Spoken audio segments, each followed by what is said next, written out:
मराठी वर्षात चातुर्मास काळाला अनन्यसाधारण असे महत्त्व आहे. कार्तिक एकादशीला चातुर्मास काळाची सांगता होते.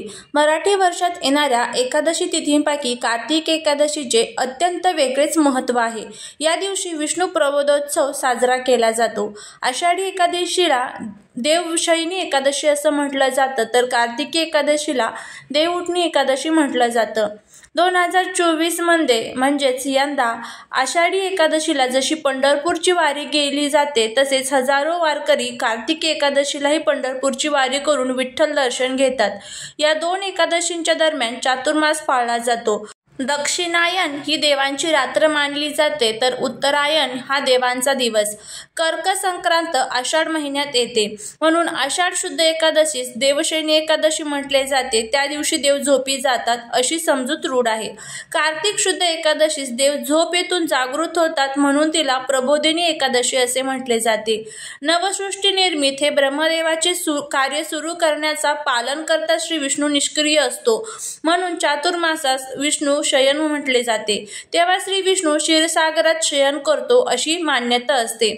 आषाढ शुद्ध एकादशीला विष्णू शयन, तर कार्तिक शुद्ध एकादशीला द्वादशीला विष्णू प्रबोधोत्सव साजरा केला जातो. यंदा मंगळवारी 12 नोव्हेंबर रोजी कार्तिकी प्रबोधिनी एकादशी आहे. याच दिवशी विष्णू प्रबोधोत्सव साजरा होणार आहे. तसेच या दिवशी पंढरपूर यात्रा आहे. विशेष म्हणजे संत नामदेव महाराज यांची जयंती आहे. तर 13 नोव्हेंबर रोजी चातुर्मास समाप्ती असून या दिवसापासून तुलसी विवाहारंभ सुरू होणार आहे. कार्तिक शुद्ध द्वादशीपासून पौर्णिमेपर्यंत कोणत्याही एका दिवशी तुळशीचा श्रीकृष्णाची विवाह लावण्याची पद्धत आहे. तुळशी विवाह केल्यास कन्यादानाचे पुण्य मिळते अशी मान्यता आहे. एकादशी तिथी ही भगवान विष्णूला समर्पित आहे. अशा स्थितीत या दिवशी नियमांनुसार भगवान विष्णू आणि माता लक्ष्मीची पूजा केली जाते. शास्त्रानुसार प्रबोधिनी एकादशीच्या दिवशी काही महत्त्वाच्या चुका आहेत, तर त्या आपल्याला प्रामुख्याने टाळायच्या असतात. त्याचबरोबर एक सर्वात महत्त्वाची चूक आहे, तर ती चुकूनही आपल्याला या दिवशी करायची नसते. आपण उपवास केला नाही तरीही चालेल, पण ही चूक आपल्याला करायची नाही.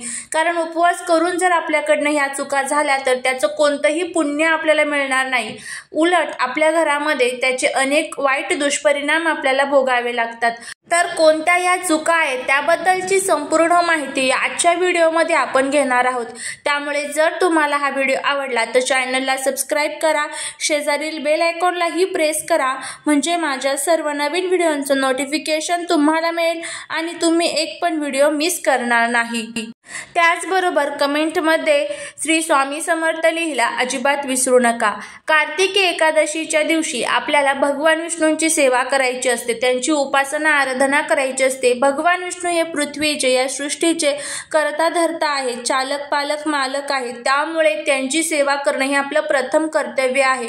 माता लक्ष्मी या त्याच घरामध्ये निवास करते ज्या घरामध्ये भगवान विष्णूंची उपासना केली जाते, भगवान विष्णूंचं पूजन केलं जातं. त्यामुळे त्यांचं पूजन हे अनिवार्य आहे. तर आता सर्वात प्रथम आपण बघणार आहोत की कोणत्या चुका ज्या आहेत तर त्या आपल्याला या दिवशी करायच्या नाहीयेत, तर त्याबद्दलचीच माहिती आपण घेणार आहोत. सर्वात पहिली आणि सर्वात महत्त्वाची चूक, ही चूक चुकूनही करायची नाहीये. आता यामध्ये पहिली चूक जी आहे तर ती म्हणजे तुळशीची पाने तोडू नका. प्रबोधिनी एकादशीच्या दिवशी भगवान शालिग्राम आणि माता तुळशीचे लग्न होते. अशा परिस्थितीत या दिवशी तुळशीची पाने तोडणे वर्ज्य मानले जाते. तुळशीची पानं जर आपण तोडली तर आपण केलेल्या सेवेचं, आपण केलेल्या उपायांचं कोणतंही जे पुण्य आहे तर ते आपल्याला मिळत नाही. तिची पूजा तर आपल्याला करायचीच असते, पण तुळशीची पानं ही चुकूनही आपल्याला तोडायची नाहीये. आणि त्याचबरोबर तुळशीला पाणी सुद्धा या दिवशी चुकूनही अर्पण करायचं नाही, कारण या दिवशी भगवान विष्णूंसाठी तुळशीने निर्जला व्रत हे धारण केलेलं असतं. त्यामुळे ह्या चुका आपल्याला प्रामुख्याने टाळायची आहे. ही चूक सर्वात महत्त्वाची आहे, चुकूनही आपल्याला करायची नाहीये. त्यानंतर दुसरं म्हणजे तामसिक गोष्टींचे सेवन करू नये. एकादशीला सात्विक भोजन घ्यावे. जर तुमचा उपवास नसेल तर या दिवशी तुम्ही साधे अन्न खावे. या दिवशी मांस, मद्य आदीचे सेवन करू नये. तुम्ही कोणत्याही प्रकारचं नॉनव्हेज या काळामध्ये आपल्याला खायचं नाहीये. तांदळाचे सेवन करू नका. एकादशीच्या दिवशी भाताचे सेवन करू नये. असं मानलं जातं की तांदूळ सेवन केल्याने माणसाला पुढच्या जन्मी रांगणाऱ्या प्राण्याची योनी मिळते. त्यामुळे या काळामध्ये म्हणजेच एकादशीच्या दिवशी विशेषतः करून तांदळाचं सेवन हे पूर्णपणे वर्ज्य मानलं जातं. चुकूनही आपल्याला तांदळाचं सेवन हे या दिवशी करायचं नाहीये. त्यानंतर पुढचं म्हणजे वादविवाद टाळा. एकादशी तिथीला वादविवाद टाळावे. या दिवशी भांडण केल्यामुळे माता लक्ष्मीला राग येऊ शकतो. त्यामुळे आपल्याला कोणाचाही अपमान करायचा नाहीये. एकादशीच्या दिवशी कोणाचाही अपमान करू नये. असे केल्याने देवी लक्ष्मी क्रोधित होते असे मानले जाते. तर मग या दिवशी आपल्याला काय काय करायचं आहे? एकादशीच्या दिवशी दान करणे सर्वोत्तम मानले जाते.